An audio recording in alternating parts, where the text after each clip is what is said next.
Hello everyone, welcome to all of you. Video lecture की ई series में आज हम ME 206 ऑटोमोबाइल इंजीनियरिंग सब्जेक्ट के यूनिट फर्स्ट का जो रिमेनिंग पोर्शन है automobile vehicle layout and vehicle dimensions के बारे में जानेंगे। देखिए वीडियो स्टार्ट करते हैं।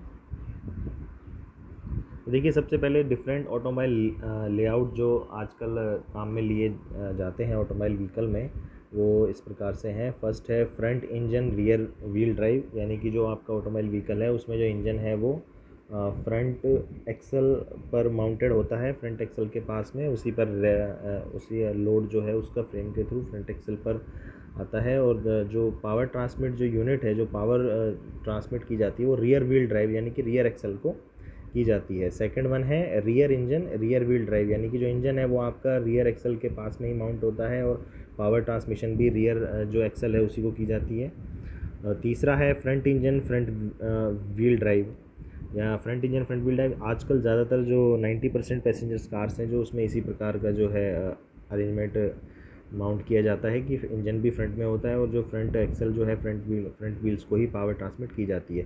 इसके अलावा जो अदर्स हैं ये आपके सिलेबस में है नहीं, फिर भी हम इसमें 4 व्हील ड्राइव जो है इसके बारे में बात कर लेंगे। बाकी ये articulated vehicles, heavy commercial vehicle, rigid vehicle, इस तरह के जो लेआउट हैं वो आपके सिलेबस में नहीं।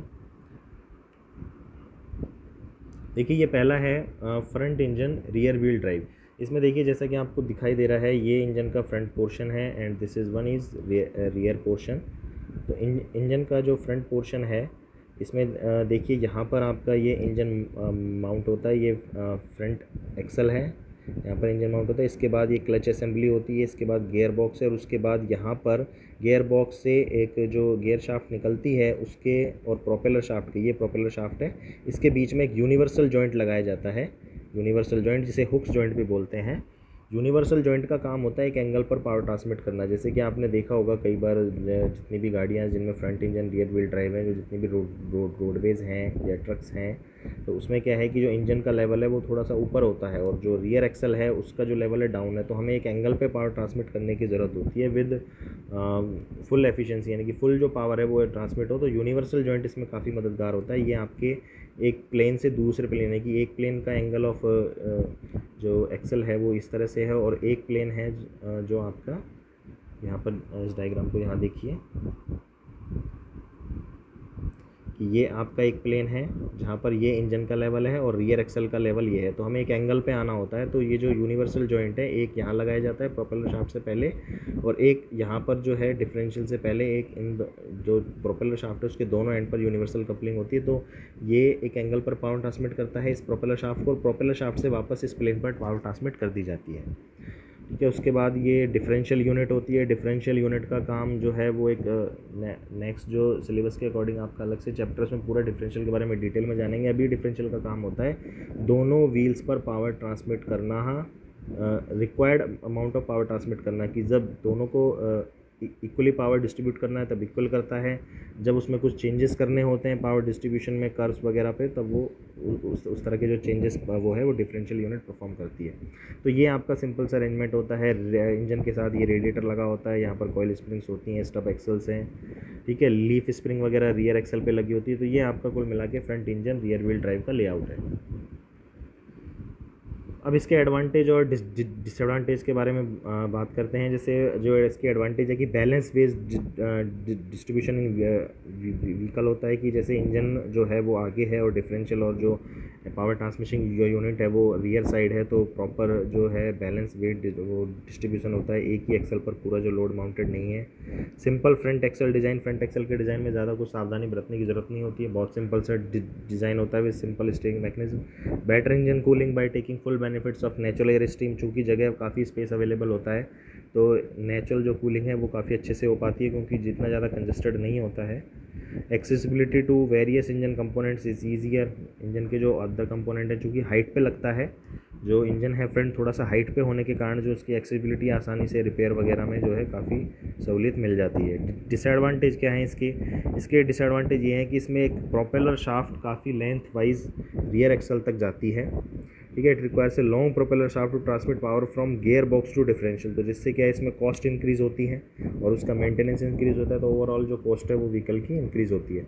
Higher noise transmitted from one front engine to driver cabin, जो नॉइस है, जो कि ऑपरेशन इसका नॉइजी होता है, काफ़ी सारे कंपोनेंट आ चुके हैं तो उनके कारण नॉइजी ऑपरेशन होता है जो ड्राइवर कैबिन्स में जाता है और जो उसको ड्राइवर को ज़्यादा लंबी दूरियों पे जो है अनोइंग सा फील होने लगता है, ये नॉइस प्रॉब्लम। थर्ड जो है the rear floor house of the propeller shaft and hence rear like space is limited. देखिए जो पूरा जो इंजन का जो माउंटिंग है वो थोड़ा सा हाइट पे होने के कारण और फिर हाइट से वहाँ पर जो, हालांकि यूनिवर्सल जॉइंट से एक एंगल पे पावर ट्रांसमिट हो जाती है रियर एक्सल लेवल पे, परंतु फिर भी उसकी हाइट काफ़ी बनी रहती है, तो जो रियर जो फ्लोर होता है उसकी हमारी हाइट बढ़ जाती है। आपने देखा होगा कि जो front engine rear wheel drive हैं वो उनकी जो बसेज़ होती हैं, ट्रक होते हैं, तो उनका जो लेवल होता है, चाहे वो लगेज लोड करने का या पैसेंजर बैठने का, वो काफ़ी हाई होता है। लेकिन अगर आप रियर व्हील और रियर इंजन ड्राइव को देखें, जो लो फ्लोर बसेज़ आपने देखी होगी, उनमें जो फ्लोर है वो काफ़ी लो रह सकता है। लो रहने से क्या होता है कि सेंटर ऑफ ग्रेविटी नीचे रहता है, जितना सेंटर ऑफ ग्रेविटी नीचे रहेगा उतना ही व्हीकल की स्टेबिलिटी बढ़ जाती है हाई स्पीड पर। फोर्थ डिसएडवांटेज इसकी है, it requires larger brake pads at front wheels because of higher weight being transmitted on the front wheel by deceleration. ये बिल्कुल सही है कि लार्जर जो ब्रेक पैड आपको फ्रंट व्हील्स पे रिक्वायर है, क्योंकि मोमेंटम उनका, क्योंकि रियर व्हील में पावर जा रही है तो आगे वाले जो व्हील्स हैं उन पे मोमेंटम बहुत ही ज़्यादा अप्लाई करना पड़ता है, तो इसके लिए लार्जर ब्रेक पैड की रिक्वायरमेंट रहती है, क्योंकि इंजन का वेट भी उसके ऊपर माउंटेड रहता है। देखिए सेकंड जो अरेंजमेंट है rear engine rear wheel drive, देखिए इसमें सिंपल ही बहुत ही ईजीएस्ट अरेंजमेंट है और सिटी बस जो होती हैं आपकी जितनी भी लो फ्लोर हैं उनमें यही जो है काम में लिया जाता है, क्योंकि उनको ज़्यादा लंबी दूरी ट्रैवल करनी नहीं होती है। ठीक है, देखिए इसमें इसका जो मेन पर्पज़ है वो आपका फ्लोर एरिया को इंक्रीज़ करना होता है, ताकि ज़्यादा से ज़्यादा पैसेंजर्स है या जो लगेज है वो लेके जाया जा सकते हो। ज़्यादातर पैसेंजर्स जो बसेज़ हैं, जैसे कि मैंने अभी बात करा लो फ्लोर, उनमें सब में यही अरेंजमेंट यूज़ किया जाता है, क्योंकि इसमें इंजन भी पीछे यहीं पे होता है और यहीं पर आपका जो इंजन की जो पावर है यहाँ पर इस गियर बॉक्स के थ्रू और इस जो शाफ्ट एक्सल पर है, इनको दोनों को बराबर बराबर दोनों व्हील्स पे ट्रांसमिट कर दी जाती है। तो देखिए ये जो असेंबली है इसको हम ट्रांस एक्सल बोलते हैं। देखिए पहले क्या था, डिफरेंशियल था यहाँ पर और इंजन आगे था।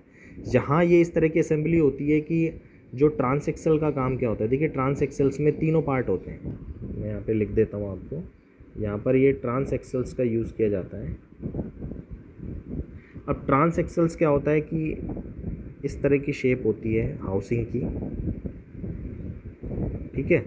तो यहाँ पर देखिए तीनों पार्ट होते हैं, इंजन से आने वाली जो क्लच है, क्लच शाफ्ट वगैरह है, और उसके बाद ये वाला पोर्शन गियर बॉक्स का होता है और इस गियर पोर्शन के पास ये जो पोर्शन है ये इसमें डिफरेंशियल का होता है, यानी कि ये तीनों मर्ज होते हैं, क्लच शाफ्ट, गियर बॉक्स और डिफरेंशियल, ये तीनों मर्ज होते हैं। तो ये जो यूनिट है वो ट्रांसएक्सल कहलाती है।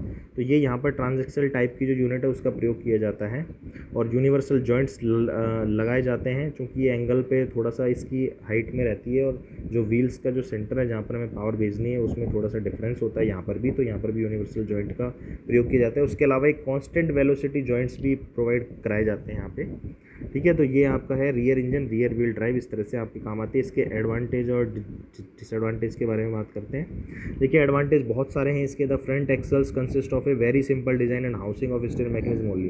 ये फ्रंट एक्सल पर अब कुछ भी नहीं है, केवल और केवल स्टीयरिंग और ब्रेक्स का जो अरेंजमेंट है वो करना होता है, बाकी बहुत ही सिंपल मैकेनिज्म हो जाता है फ्रंट एक्सल पर। उसका फ्लोर भी काफ़ी लो रह सकता है, ठीक है ना, तो ज़्यादा से ज़्यादा पैसेंजर अकोमोडेट किए जा सकते हैं। Because of high weight on the driving axle it provide excellent traction and grip. चूँकि हाई वेट रियर एक्सल पे आ चुका है, देखिए पहले वाला जो केस था front engine rear wheel drive, उसमें इंजन का वेट फ्रंट एक्सल पे था, रियर एक्सल पे इतना ज़्यादा वेट नहीं था। तो अगर जो आपका व्हीकल है वो विदाउट लोडिंग कंडीशन में चलता है तो ग्रिपिंग इतनी अच्छी नहीं आ पाती थी पहले वाले केस में, लेकिन यहाँ पर चूंकि अगर आपका व्हीकल अगर खाली भी चलेगा तो भी ग्रिपिंग अच्छी आएगी, क्योंकि इंजन का वेट रियर एक्सल पर है और रियर एक्सल ड्राइव है इसलिए। Rear floor can be made flat due to absence of propeller shaft. कोई प्रोपेलर शाफ्ट नहीं है तो दोनों एक्सल्स के बीच में फ्लोर काफ़ी नीचे तक बनाया जा सकता है, जिससे कि सेंटर ऑफ ग्रेविटी नीचे होता है, हैंडलिंग ईजी हो जाती है सेंटर ऑफ ग्रेविटी नीचे होने से, और काफ़ी फ्लोर एरिया मिल जाता है लगेज और पैसेंजर्स के लिए। The driver cabin is well isolated from engine noise. चूँकि इंजन पीछे है तो लॉन्ग डिस्टेंस के लिए भी जो है ड्राइवर को कोई फटीग है इस तरह की नॉइज़ प्रॉब्लम वाइब्रेशंस के कारण नहीं होगी। Because of elimination of front engine packing constraints the front body can be design as per styling, front body को अच्छा सा लुक दिया जा सकता है। अब इसकी डिसएडवांटेज की बात करते हैं। देखिए इतनी सारी एडवांटेज के बाद इसमें कुछ डिसएडवांटेज भी है। Natural air cooling of the engine not possible, because देखिए आगे जब इंजन होता था तो जब गाड़ी चलती है तो एयर ड्रैग के कारण जो एयर उससे सीधी टकराती थी तो नेचुरल कूलिंग मिलती थी, वो इसमें नहीं मिल पाएगी। Hence it requires a powerful radiator fan जिसके लिए अलग से पावर देनी पड़ती है। The clutch and gear shifting mechanism is long. देखिए चूँकि इंजन पीछे है और ड्राइवर को आगे से उनको ऑपरेट करना है तो ब्रेकिंग सिस्टम्स के लिए लॉन्ग वायर, क्लच और जो गियरिंग सिस्टम है उसके लिए भी जो काफ़ी अच्छा और टिपिकल अरेंजमेंट करना पड़ता है, जिससे थोड़ी सी कॉस्ट इंक्रीज़ होती है और कॉम्प्लेक्स जो डिज़ाइन वो हो जाता है। Because of higher weight concentration at the rear the vehicle has a tendency to oversteer while taking a sharp turn. देखिए इस प्रकार के जो व्हीकल है उनको हाई स्पीड के लिए यूज़ नहीं किया जा सकता। जैसे कि मैंने आपको बताया इस तरह के जो व्हीकल्स हैं वो केवल सिटी बसेज़ और इस तरह से काम में लिए जाते हैं, क्योंकि वहाँ पर इतने हाई स्पीड की ज़रूरत नहीं होती, तो इनको लो स्पीड पर ही काम में लिया जाता है। हाई स्पीड के लिए ये सही नहीं है, क्योंकि शार्प टर्न के कारण चूँकि पूरा लोड पीछे के कारण है तो जो टर्न जब करते हैं तो उसमें ओवर स्टीयर होने की संभावना बनी रहती है। चौथा है luggage space at the front is restricted due to small compartment that houses the fuel tank the spare wheels. Luggage space जो है वो रेस्ट्रिक्टेड है due to small compartment at the house of the fuel tank, क्योंकि आगे जो है आगे का लगेज स्पेस के लिए कम हो जाता है फ्यूल टैंक की वजह से। तो ये सारे जो डिसएडवांटेज और एडवांटेज इसके हैं। थर्ड वन देखते हैं, front engine front wheel drive. देखिए आजकल जो सबसे ज़्यादा जो यूज़ में लिया जाता है वो यही है पैसेंजर्स कार्स में, front engine front wheel drive. अब देखिए इसमें भी क्या है कि फ्रंट एक्सल पे ही ये सारी चीज़ें माउंटेन है। इंजन जो कि मैंने आपको बताया कि ट्रांसएक्सल्स बोलते हैं हम इसको, ट्रांसएक्सल्स। अब इस ट्रांसएक्सल्स में engine, clutch, gear boxing, housing और डिफरेंशियल तीनों मर्ज होते हैं, इसलिए इनको ट्रांसएक्सल बोला जाता है। और यूनिवर्सल जॉइंट्स, और चूँकि यहाँ पर इसमें यूनिवर्सल जॉइंट्स नहीं होते, इसमें कांस्टेंट वेलोसिटी जॉइंट जिन्हें सीवी जॉइंट बोला जाता है वो काम में लिए जाते हैं। और यहाँ से जो दोनों व्हील्स है उस पर ये यहाँ से इस तरह से डिवाइड करके पावर जो है ट्रांसमिट की जाती है। रेडिएटर फैन लगे होते हैं, गियर बॉक्स, क्लच, हाउसिंग ट्रांसएक्सल्स के अंदर ही आ जाती है। तो इस तरह से ये पूरा अरेंजमेंट इसका है। अब इसके एडवांटेज, और ये देखिए इससे पहले फोर व्हील ड्राइव।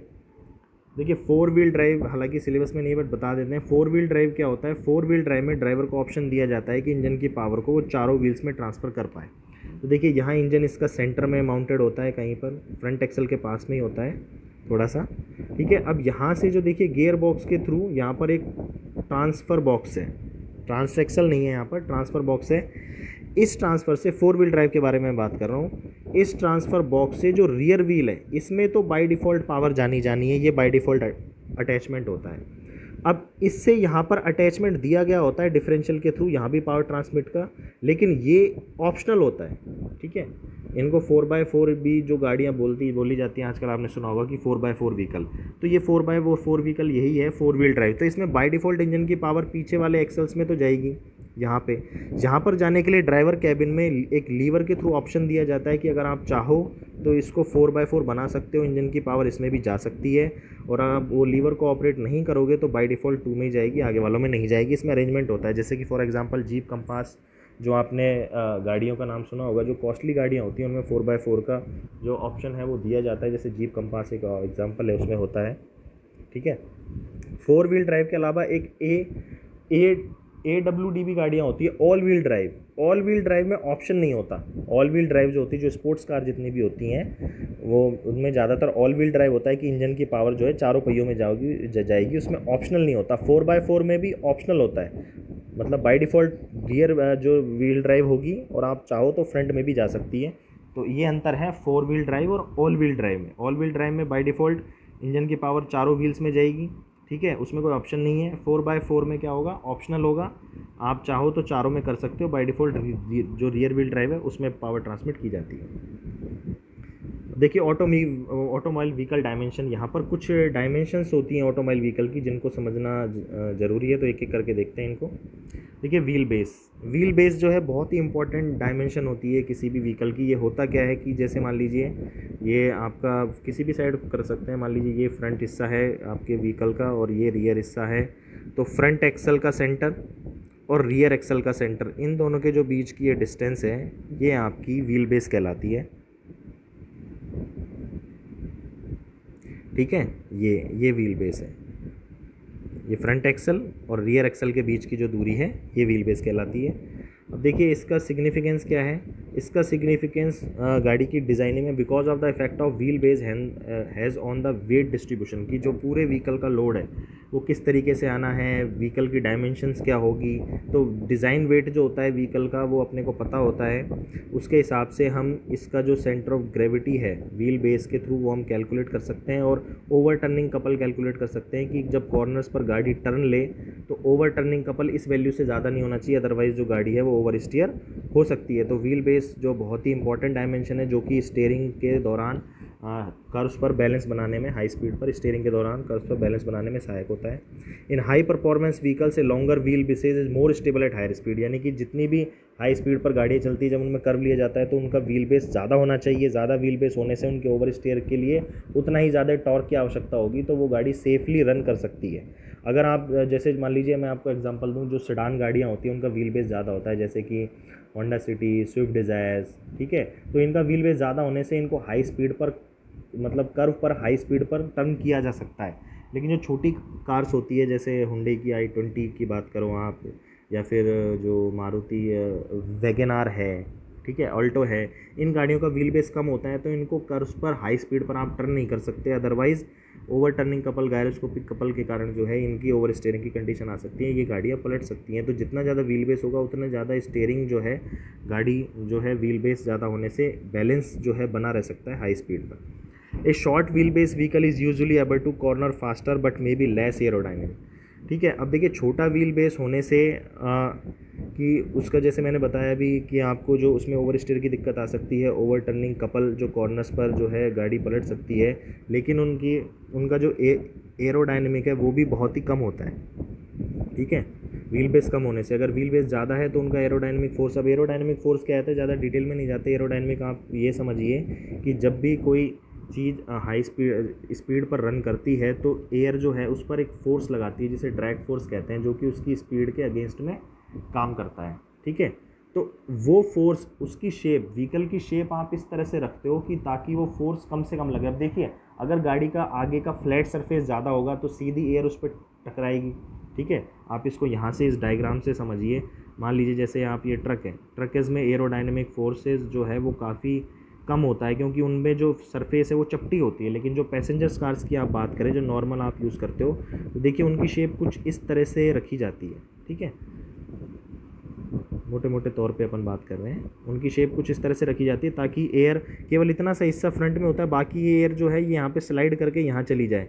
क्योंकि अगर ये सीधी टकराएगी तो फ्लैट एरिया जितना ज़्यादा उसको मिलेगा तो उतना ही ज़्यादा ड्रैग फोर्स लगेगा। तो एरोडायनेमिकली गाड़ी को इफेक्टिव बनाने के लिए, यानी कि उस पर ड्रैग फोर्स कम से कम लगे एयर का, तो उनकी शेप क्या है, हम कर्व वो रखते हैं। तो आपने देखा होगा कि जो फ्लैट सरफेस वाले ट्रक्स वगैरह होते हैं तो उनके कॉर्नर्स जो हैं शीशे वो काफ़ी कॉर्नरिंग के बनाए जाते हैं, मतलब कर्व शेप में दिए जाते हैं। वो कर्व शेप देने का मतलब यही होता है ताकि एरोडायनेमिकली जो उस पर ड्रैग फोर्स है वो कम से कम लगे। जैसे कि रोडवेज वगैरह भी आप देखते हो, ट्रक्स वगैरह देखते हो, हालांकि इनको फ्लैट बनाना इनके स्पेस और यूटिलाइजेशन के हिसाब से मजबूरी है, लेकिन फिर भी हम इनके कॉर्नर को शार्प नहीं रखते हैं, हम इसको कर्व रखते हैं ताकि एरोडायनेमिक फोर्स है वो थोड़ा कम लगे। ठीक है, और कार्स में तो बिल्कुल ही कम होता है क्योंकि वहाँ पर हम ये जो कर्व पोर्शन है वो इसीलिए देते हैं। ठीक है, the wheel base along with the track, wheel base along with the track affects A vehicle steering angle also. जैसा कि अभी हमने बात करी कि अगर शॉर्टर व्हील बेस है तो आपको स्टीयरिंग एंगल है वो थोड़ा सा कम रखना पड़ेगा, आप ज़्यादा एकदम से स्टीयर नहीं कर सकते गाड़ी को। और अगर लॉन्गर व्हील बेस है तो आप गाड़ी को आसानी से हाई स्पीड पर भी ज़्यादा एंगल से, मतलब ज़्यादा एंगल से भी टर्न कर सकते हैं। अब देखिए व्हील ट्रैक, व्हील ट्रैक क्या है? Wheel track is the distance measured across an axle from the centre line of one tyre tread to centre line of the opposite tyre tread. तो देखिए व्हील ट्रैक जैसे कि slide में देखते हैं, ये वाली, जैसे मान लीजिए ये आपका गाड़ी का फ्रंट है, ये रियर है, तो चाहे तो आप फ्रंट एक्सेल्स के टायर्स को ले लीजिए, ये जो फ्रंट एक्सेल के टायर्स हैं इनकी टायर ट्रेड का सेंटर, इन दोनों के बीच की जो दूरी है वो व्हील ट्रैक कहलाती है। या फिर आप रियर ले लीजिए, मतलब कोई सी भी ले लीजिए, दोनों सेम ही होती है। रियर जो टायर्स हैं इन दोनों के बीच की जो दूरी है, टायर ट्रेड के सेंटर के बीच की दूरी जो है ये व्हील ट्रैक कहलाती है। अब देखिए इंपॉर्टेंट क्यों है ये भी, व्हीकल के डिज़ाइन वेट के कारण जो सेंटर ऑफ ग्रेविटी उसको कैलकुलेट करने में काम आता है। तो इससे आप जो है ओवर टर्निंग कपल का आइडिया लगा सकते हैं कि गाड़ी कितने टॉर्क पर ओवर टर्निंग हो सकती है। तो इसलिए व्हील ट्रैक जो है, अगर व्हील ट्रैक कम होगा तो देखिए आप मान लीजिए एक जो है आपकी गाड़ी ये है, ये मान लीजिए ये गाड़ी का फ्रंट है और ये रियर है, ठीक है। तो यहाँ पर जो ये जो दूरी है यानी कि दोनों ट्रेड के सेंटर, ये आपका व्हील ट्रैक है, ठीक है। और एक गाड़ी ये है जिसका व्हील ट्रैक ये है, ठीक है। तो सेकंड वाले केस में व्हील ट्रैक कम है, तो मान लीजिए इस गाड़ी का तो सेंटर ऑफ ग्रेविटी यहाँ है, तो इसको ओवर टर्न करने के लिए देखिए व्हील ट्रैक का हाफ, ये टॉर्क काफ़ी होगा इसको, मतलब ओवर टर्न करने के लिए कपल यहाँ टॉर्क की वैल्यू कम है। और व्हील ट्रैक अगर ज़्यादा होगा तो ये CG हो गया आपका, और CG से ये जो दूरी है ये दूरी ज़्यादा होने से, अब हालांकि इसके वेट पर भी डिपेंड करेगा कि वेट कितना है, लेकिन अगर सेम वेट की बात करें कि इनकी वेट सेम है और डायमेंशन में व्हील ट्रैक में अंतर है, तो इस गाड़ी को जो ओवर टर्न होने के लिए कम टॉर्क की ज़रूरत होगी। और ये वाली जो गाड़ी है A, इसको इसको ओवर टर्न होने के लिए ज़्यादा टॉर्क की आवश्यकता पड़ेगी, यानी कि ये सेफ़ है व्हील ट्रैक की वैल्यू के हिसाब से, ठीक है। तो इस तरह से आपको जो है व्हील ट्रैक से उसके ओवर टर्निंग कपल का पता लगता है। तो ये भी उसमें सहायक है उसके डिज़ाइन करने में। Once the vehicle exterior and drive train requirements for its weight are calculated, we can begin to work with the base and wheel track. We also have to figure our centre of gravity. We can divide by 4 and use weight into arm is equal to movement. जो मैंने अभी आपको बताया कि उसका wait है और उसकी जो आर्म है, जो डिस्टेंस थी वो ये वाली डिस्टेंस, मान लीजिए यहाँ CG है, तो व्हील ट्रैक का हाफ, ये वाली जो डिस्टेंस थी, इसको मल्टीप्लाई करके मूवमेंट कैलकुलेट किया जा सकता है। तो यानी कि गाड़ी का जो हाई स्पीड जो लिमिट है वो कर्व पर डिसाइड की जा सकती है कि इससे ज़्यादा पे ये जो है टॉर्क की वैल्यू बढ़ने से, एकदम से उसको टर्न करने से तो इतना मूवमेंट जनरेट होगा जिससे गाड़ी पलट सकती है। तो ये मूवमेंट की वैल्यू कैलकुलेट करने में व्हील बेस की तरह ही सहायक सिद्ध होता है। अब देखिए फ्रंट एंड रियर ओवरहैंग ये क्या चीज़ होती है। देखिए ये जो आपकी गाड़ी का एक सिंबल आपको सामने दिखाया गया है, तो मोटे मोटे तौर पर ये जो फ्रंट एक्सल का जो सेंटर है और जो फ्रंट बम्पर का जो एक्सटीरियर पार्ट होता है, बिल्कुल आउटर मोस्ट पार्ट जो है, उनके बीच की दूरी ये फ्रंट ओवरहैंग कहलाता है। ये गाड़ी का फ्रंट है, ये गाड़ी का रियर है, ठीक है। और रियर व्हील्स जो उसका सेंटर और रियर आउटर मोस्ट पार्ट जो है उसके बीच की दूरी ये रियर ओवरहैंग कहलाते हैं। ये तो हो गया आपका फ्रंट ओवरहैंग, और ये जो B डायमेंशन है ये हो गई रियर ओवरहैंग। अब देखिए इनकी वैल्यूज़ क्यों डिपेंड करती है। देखिए इनकी वैल्यूज़ जो है किसी भी गाड़ी के डिपार्चर एंगल जो है उसको कैलकुलेट करने में काम आती है। अब देखिए डिपार्चर एंगल क्या होता है इसको समझिए। देखिए ये आपका हॉरिजॉन्टल है जिस पर की गाड़ी चल रही है, ठीक है। अब देखिए ये यहाँ पर जो इसका जो फ्रंट बम्पर है, ये जो यहाँ पर हिस्सा है और यहाँ से सेंटर से अगर इन दोनों को मिलाते हुए अगर एक आप लाइन खींचोगे, ठीक है, तो ये आपका डिपार्चर एंगल हो जाएगा थीटा। यानी कि आप जो है आपका एक जो आपके आगे जो रोड पर आप चलते हो तो ब्रेकर आ रहा है या कोई भी एक एक्स्ट्रा ऑब्स्ट्रक्शन आ रहा है, तो अगर वो इतने एंगल तक का ऑब्स्ट्रक्शन है तो आप क्या है उसको पार कर जाओगे, आपका ये हिस्सा टच नहीं होगा। डिपार्चर एंगल बोलते हैं इसको। अब अगर मान लीजिए ये जितना फ्रंट ओवरहैंग आपका कम होगा, देखिए जितना फ्रंट ओवरहैंग बढ़ता जाएगा ना उतना डिपार्चर एंगल कम होता जाएगा, यानी कि आप एक छोटे से ब्रेकर से भी आपकी गाड़ी का बम्पर टच हो सकता है। तो यहाँ पे मैं ये कहना आपको बताना चाहूँगा कि जिन गाड़ियों का व्हील बेस ज़्यादा होता है, देखिए ये क्या है, व्हील बेस है, ये दोनों के बीच की दूरी, ये क्या है, व्हील बेस। जिन गाड़ियों का व्हील बेस ज़्यादा होता है वहाँ पर ये डिपार्चर एंगल कम होता है। फॉर एग्जांपल सीडान गाड़ी, ये एक सीडान गाड़ी का ही आपका लेआउट है, तो सीडान गाड़ियों का डिपार्चर एंगल कम होता है। लेकिन आप जो दूसरी गाड़ियाँ हैं जैसे हैचबैक गाड़ी है या फिर SUVs है, स्पोर्ट यूटिलिटी व्हीकल्स, अगर उनकी बात करें तो उनका जो फ्रंट ओवरहैंग है वो बहुत ही कम होता है। मैं आपको एग्जांपल के लिए यहाँ पर जो डायग्राम बना रहा हूँ, ये लैंड रोवर जो टाटा की गाड़ी है उनका मैं आपको डायग्राम बना के यहाँ पर समझाना चाह रहा हूँ। तो इनका जो यहाँ पर फ्रंट व्हील बिल्कुल ही पास होता है और इनका जो फ्रंट ओवरहैंग है, रियर ओवरहैंग है, बिल्कुल होता है, यानी कि इनके आगे ऑब्स्टेकल पत्थर, ये मतलब पथरीले रास्तों पर भी काम आ सकती है। तो देखिए इनका डिपार्चर एंगल बहुत ज़्यादा है। ये आपका फ्रंट बम्पर का हिस्सा हो गया, ये सेंटर हो गया, तो इसको देखिए जब आप कैलकुलेट करेंगे तो ये बड़ी बड़ी मतलब मोटे मोटे जो आपके काफ़ी बड़े पत्थर है उन पर चल सकती है, क्योंकि इनका ये जो बम्पर है ये इनके दिक्कत वो नहीं करता है। यहाँ पर ये नहीं है, ये गाड़ियाँ थोड़ा सा भी जैसे ऑब्स्ट्रक्शन आएगा तो वहाँ पर ये इनका गाड़ी का पार्ट टच होने लगेगा, ये स्मूथली नहीं चल रहेंगे। देखिए यहाँ डिपार्चर एंगल में कितना अंतर, काफ़ी अंतर है, लगभग ये डबल का अंतर हो जाता है एक्चुअल कंडीशन में। यहाँ तो मैंने रफली बनाया है ये, तो ये जो चीज़ है इसलिए फ्रंट ओवरहैंग और रियर ओवरहैंग इंपॉर्टेंट होते हैं। तो अब ये गाड़ी के यूज़ पे डिपेंड करता है कि सीडान गाड़ियाँ जो है वो आपको जनरली लग्जरियस टाइप या उस तरह से कहाँ पर चलाई जा रही हैं, और जो एक स्पेशल किस्म की गाड़ी जैसे स्पोर्ट यूटिलिटी व्हीकल है उनको कहीं पर चलना होता है, मतलब कैसे भी रोड पर चलना पड़ सकता है, तो इसलिए उनका जो डिपार्चर एंगल है कम ज़्यादा रखा जाता है, तो उसके लिए उनका फ्रंट ओवरहैंग बहुत ही कम होना चाहिए। और पीछे से भी यही होता है, पीछे भी उनका जो रियर ओवरहैंग है वो कम रखा जाता है, ताकि वो जो उनका डिपार्चर एंगल जो बैक साइड से भी है वो काफ़ी अच्छा हो सके।